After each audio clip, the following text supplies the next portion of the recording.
намаз оқитын кейбір бауырларымыз, кейбір қарындастарымыз тек қана осы діни білім ғана қалу керек деген бір жаңсақ оймен жүреді. Діни жақтан әйтеуір Құран оқып үйрене алсам болды, хадис түсінсем болды деген нәрсе жоқ.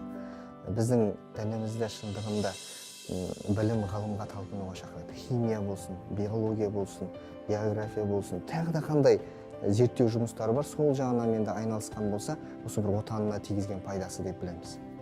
Тарихты қарайтын болсақ, 12 мен 15 ғасырдың арасы қателеспесем. Тарихта енді оны қараңғылық ғасыры деп айтқан ғой. Бірақ ислам дәуірін қарайтын болсақ, ол жер алтын ғасыр деп аталады. Золотой век исламы деп аталады. Мұсылмандардың үлкен ғалымдары шыққан. Тіпті қазіргі таңдағы көліктердің алғашқы аналогтарын жасаған, мотордың қозғаушы күштерін жасаған, алғашқы операциялар жасаған медицина тұрғысынан, алғашқы адам баласының ұшуға мүмкіншілігі бар екендігін дәлелдеп кеткен ғалымдар болған. Математика тұрғысынан, есептеу тұрғысынан, деген секілді құрылыс тұрғысынан осы мұсылмандар үлкен бір жұмыстарды атқарған. Енді қарайтын болса, осы бір тұлғалар біздерге үлкен үлгі ғой. Қазіргі таңдағы мұсылман қауымына, қазақ еліне үлкен үлгі. Сол үшін де біз отанымызды осы жағынан да қорғайық. Осы жағынан да біз соған бір ат салысайық.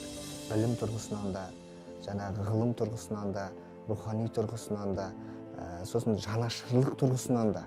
Және де дінімізде осы бір әркімнің өзінің туған жерін қастерлеу керек, туған жерін қорғау керек, туған жерінің қасиеттілігін сезіне білу керек дегенге шақырады. Осы елде тұрып жатқаннан кейін, осы елде дүниеге келгеннен кейін сол отанымыздағы оған деген құрметіміз ерекше. Барша елді осы мерекемен құттықтаймыз. Және де Алла тағала отанымызға тыныштық берсін дейміз. Тәуелсіздігіміз баянды болсын дейміз.